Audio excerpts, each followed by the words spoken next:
तिमी कहाँ छौ। श्रम संस्कृति पार्टीले चाहिँ सदनमा राष्ट्रिय गान बनाउन प्रस्ताव गर्ने भएको छ र साथीहरू 2000 भन्दा बढी गीतका रचनाकार हर्के साम्पाङ राईले चाहिँ यसरी गाना गाएका छन् साथीहरू। ल हेरौँ है त। ए युवा तिमी कहाँ छौ,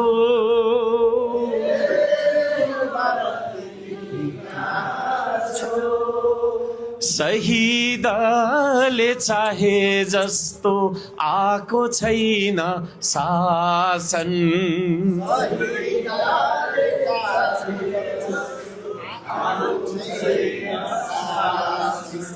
शहीदले चाहे जस्तो आको छैन शासन।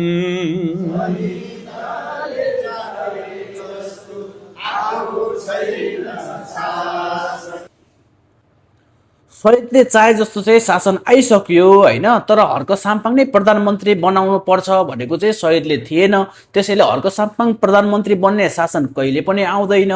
शहीदले चाहे जस्तो शासन आइसक्यो, यही सरकार हो, राजसभाको सरकार हो, बालेन सरकारै हो। शहीदले चाहे जस्तो र काम पनि गरिरहेछ, विरोध गर्नु पनि जरुरी छैन।